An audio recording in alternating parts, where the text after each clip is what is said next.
sur le débat de ce soir, c'est le fait que finalement, nous, jeunes socialistes, on organise un débat comme ça. Comme l'a dit Alice, ça n'aurait pas été possible il y a 10 ans, on serait resté sclérosé dans notre parti.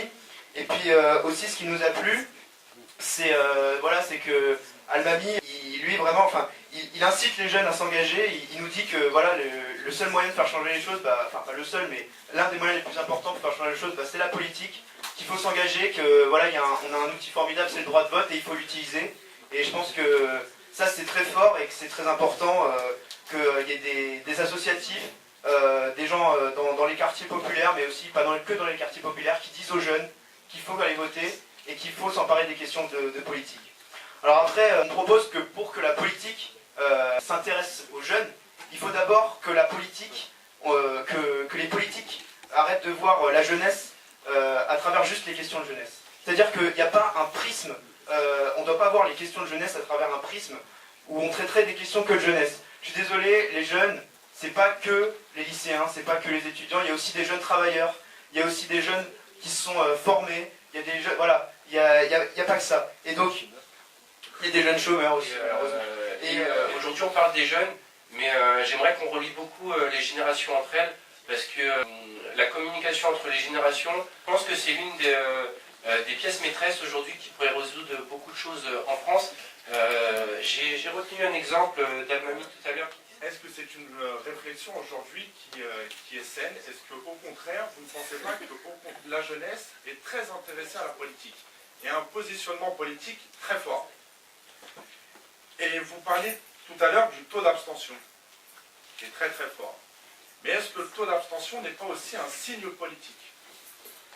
La question de la représentativité est justement une question centrale qui justement légitime ce débat. Et à travers ce prisme, je pense qu'on a parlé à mon goût, on a trop parlé de la diversité à mon goût, dans le sens où, bien sûr c'est un fait, il y a de la discrimination, etc. Mais en fait, pour moi, c'est pas un critère de pertinence, au sens qu'on perçoit en fait le français comme étant en le réduisant en fait à sa couleur de peau. Par exemple, aux États-Unis, on allé plus loin. C'est-à-dire que là, on peut dire que le président des États-Unis aujourd'hui, c'est Barack Obama, c'est un homme noir. On peut retenir quelques points pour caractériser l'homme de demain, l'homme politique de demain.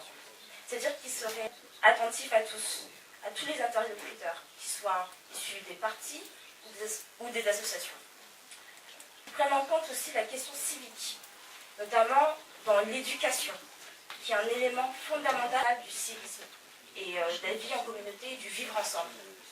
Il doit être critique, et bien sûr autocritique, pour rester pertinent et légitime au sein de son électorat et plus largement au sein de ceux qui le représentent.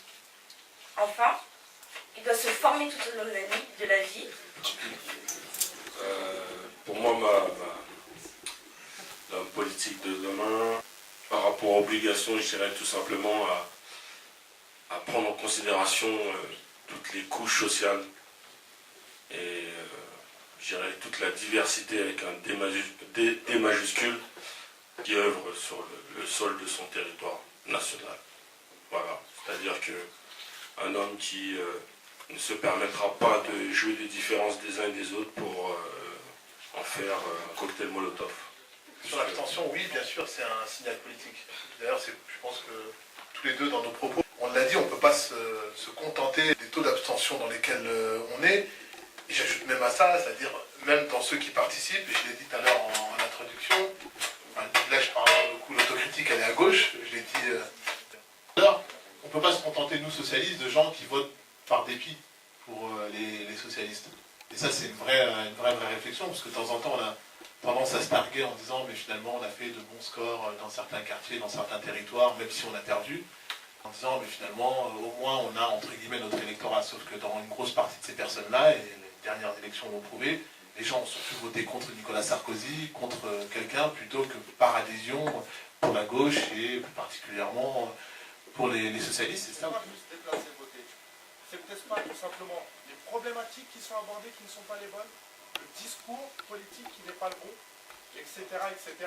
Je pense qu'il faut aussi voir le fond du discours politique, peut-être qu'il n'est plus en adéquation avec sa population, et c'est pour ça ensuite qu'on atteint des taux d'abstention très forts. Il faut aussi peut-être aussi se poser cette question.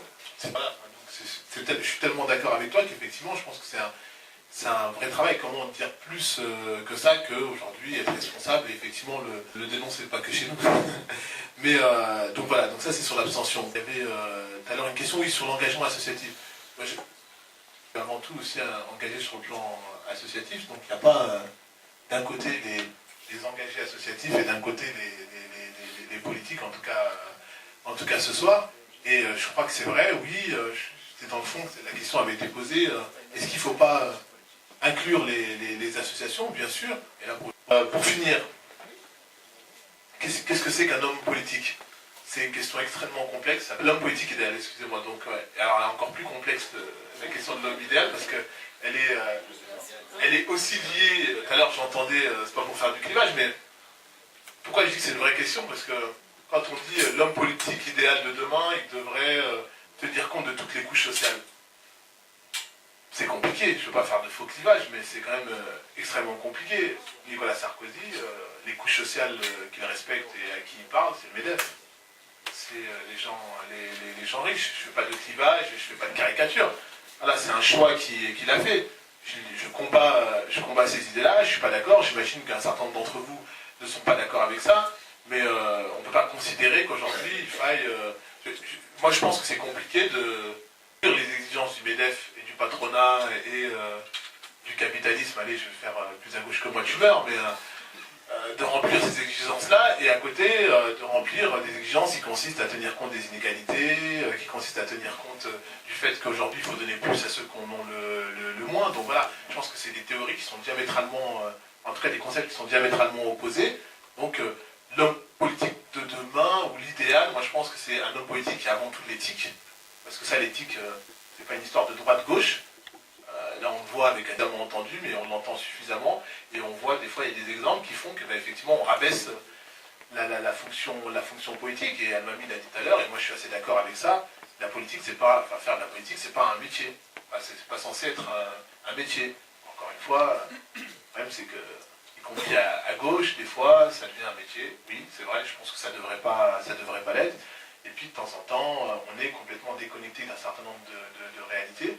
Et ça, il faut pouvoir non seulement le dire, mais pouvoir le dénoncer et réaffirmer un certain nombre de principes. Et le débat de ce soir, je pense qu'il participe de réaffirmer un certain nombre de principes, parce qu'il est en phase avec ce qu'on devrait être à gauche, ouvert à la société civile, ouvert à tout le monde, dans l'esprit critique. On n'est pas là pour expliquer qu'on a tout fait bien. Et voilà, et en même temps faire des propositions, on a essayé de le faire, on n'a pas beaucoup. Honnêtement, je dirais qu'on n'a pas le même maillot, mais on a la même passion, c'est de faire bouger la France, tous ensemble.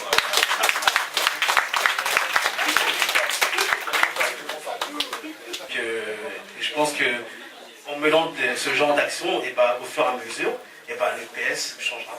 Et l'avenir est devant toi. Et je pense que c'est une bonne appréciation du terrain. Donc, comme on dit, voilà, c'est la passion et les convictions qui font bouger les choses, et pas forcément le maillot. Voilà, je vous remercie.